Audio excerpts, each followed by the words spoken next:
Hello everybody. Many of you know by now that I do not like the Space Wolves. I made a whole video breaking down all the issues I have with them, so I don't think it's necessary to go back into that and retread old ground. It's just not worth it. Plus, I'm sick of being harassed by space furry enjoyers who can't handle that their favorite faction is being called out. But today, what I want to do is propose a solution to the problem that is the Space Wolves. After some research and a very lengthy back and forth with my brother, Lark, we believe we know a way to fix the Space Wolves lore and actually make them, dare I say it, cool. And it wouldn't take a great deal. Just one event, one single event, and a slight addition to the lore, and the Space Wolves can go from the Gary Stu furries into the actual cool space Vikings they were always meant to be. Welcome to Crash Course Warhammer. Let's get started. So, how do we fix the Space Wolves? First of all, I was doing some research on Fenris, the Wolves' homeworld, you know, the super special awesome world, and discovered something interesting from the Lexicanium. Listen to this. I'm going to read it straight to you. Quote, cavern cities. These subterranean cities were built in Fenris's northern pole by the first human colonists. Built from the remnants of their colonized vessels, they become a shelter during the Age of Strife, but were ultimately abandoned for unknown reasons, though worship of chaos, mutation, and the unleashing of ancient weaponry are all proposed. The remaining settlers inside eventually mutated into horrific monsters known as Nightgangers. Leman Russ later forbade any from entering the caverns, and deep within the caverns is an ancient temple of Tzeentch built by the Nightgangers. Okay, so we've got an ancient temple of Tzeentch resting in the dark underground caverns of the northern pole of Fenris, and Russ had this whole area blocked off so no one could enter the caverns. Interesting. So let's propose a hypothetical. What if that temple was still active? Further, what if the influence of the Changer of Ways was still on Fenris? What if the spirits of Fenris that the rune priests claim to draw power from is actually from this temple? What if, unbeknownst to the people of Fenris, the power of this world that the Space Wolves venerate so highly is actually being given to them by Tzeentch? You heard me right. What if the rune priests, what if this secret power and nature of Fenris, this super special awesome planet, isn't actually because the planet is super special awesome, but because a chaos god is fueling it? A bold claim? Well, maybe not. Hear me out. The Space Wolves hate Psykers and the Warp, but their rune priests are unique because Fenris is described as a world with a power all its own. In fact, the people of Fenris are highly religious. Oh wait, I thought religion was outlawed in the Imperium. I guess rules for thee, not for me. Anyway, the Fenrisians literally worship the planet itself, called Mother Fenris. They have shamans who perform rituals and acts to honor the planet and its natural power, and perform rites to hold off the evil spirits they call Maleficarum. Further, the planet is relatively close to the Eye of Terror. And we know that there is currently a Tzeentchian temple on planet. This planet is not immune from chaos, it is not immune from superstition, and for a bunch of furries who hate Psykers and the Warp, they have a very superstitious and shamanistic world. Which chaos god would play off of a culture like that? Maybe the one who plays off magic and superstition. Tzeentch. So what if all of this was manipulation by Tzeentch, and the Space Wolves had no idea or were too proud to realize it? Now I know what you're thinking. Okay, fine, then why didn't Tzeentch reveal himself earlier? Why, whenever Magnus invaded Fenris, Tzeentch didn't just activate things then? Why would he want to ruin what's good for him? He's getting all this power from the Space Wolves and the Rune Priests calling on him constantly, and Tzeentch has always been on him to fuck over Magnus whenever he feels like it, so why wouldn't Tzeentch just say, yeah, keep feeding me. As long as you're feeding me, I'm happy.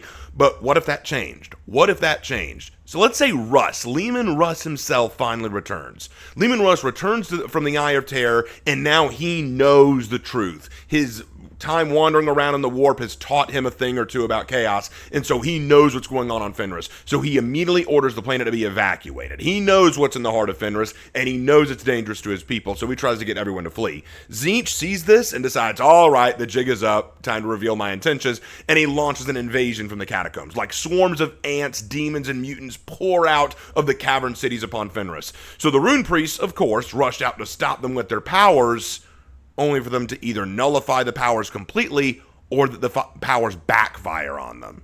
Because remember, in our little hypothetical, they've been drawing their power from Tzeentch himself, and now Tzeentch has cut them off. The rune priests are effectively neutered. Pun totally intended. Without their help and without sanctioned psychers on planet, Fenris is sure to fall. Russ has to lead a rearguard action as he evacuates everyone he can, and finally, the Space Wolves flee their own world as it's either turned into a demon world at best, or at worst, is completely destroyed in the violence, Caliban style.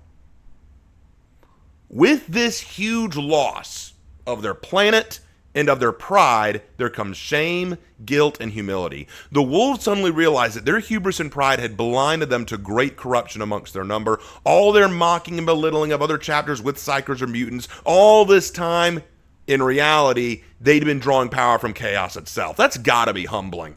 You talk down to all these psychers, oh, you trust the warp. How could you trust the warp? You can't trust this. All this time, you've been drawing power from chaos.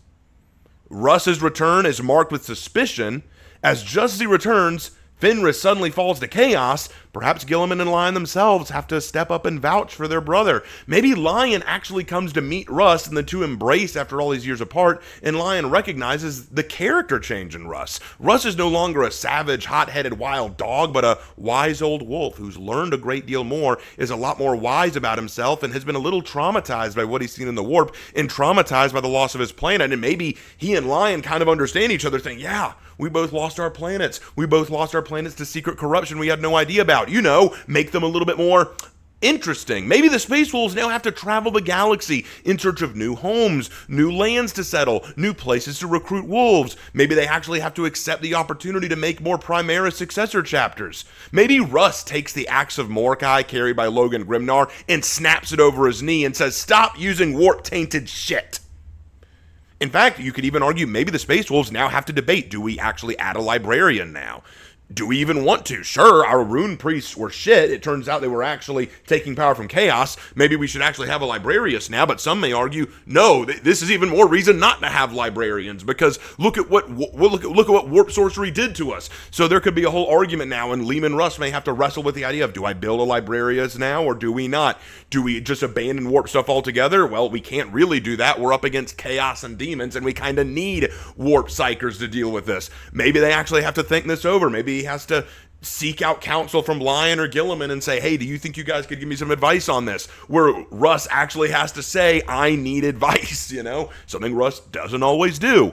All of this would not only humble the wolves in a big way, knocking down some of that pride factor, it would give them a significant loss, which the wolves desperately need a good loss. It would also fix many of their problems, like the whole Gary Stew nature of their homeworld, the hypocritical nature of their rune priests. It would make so many things click. Plus, it would actually turn them into what Vikings were.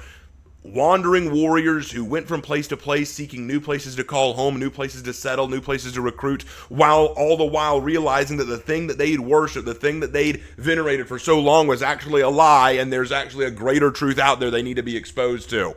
Crap, this would be awesome. And it could be Fenrisian's Ragnarok. Everyone talks about, when Russ comes back, it'll be the great Ragnarok. But what if that was more literal than you realize? What if this great Ragnarok actually was the destruction of Fenris? Boy! Just thinking about that makes me think, dude, if Games Workshop did this, it would fix so many problems I have with the wolves. In fact, they might rise up from my least favorite chapter all the way up to one of my favorite chapters. Guys, if you're not hearing what I'm laying down, I'm asking you to consider letting the wolves take a significant loss so they can grow from it. And if you're one of those wolf lovers saying, oh, that would never work, that's terrible, you just want to do this because you hate the wolves. No, actually, I'm doing this because I love the wolves. This may shock you to realize, but I find that there is a reason for this to happen. I want the wolves to suffer an L because from L comes growth. This is writing. This is writing 101. A person once put it like this. I can't remember who said it like this, but I remember an author saying like this. You want your character to hate you because of all the shit you put them through. Now, I don't fully agree with that, but here's what I mean by that. If you don't give your characters or your groups or whatever it is you're writing something to overcome, then you're just writing a Gary Stew.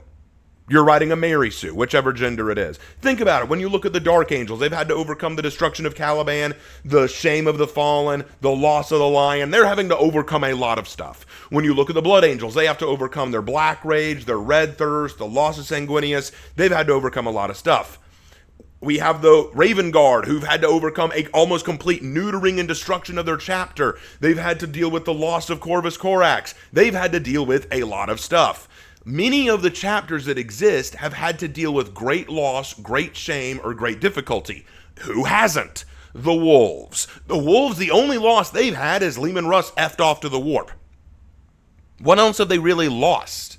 It's time for them to lose. It's time for them to suffer. It's time for them to actually take an L and thus rise from the ashes, become stronger as a result, recognize their mistakes, recognize their errors, and recognize how they can improve. And through that, you can get very cool, very strong Space Marines. That would make the Space Wolves so much cooler in my eyes. But that's all just my position. What do you guys think? Do you think this would fix the Space Wolves? Do you want to add on to this idea, think that even more could happen? Or are you just a space furry who thinks that the Space Wolves don't need any changing and they're perfect the way they are? If you think that, cope and seethe. Thank you all very much and have a great rest of your day, and I will see you in my next video. Take care.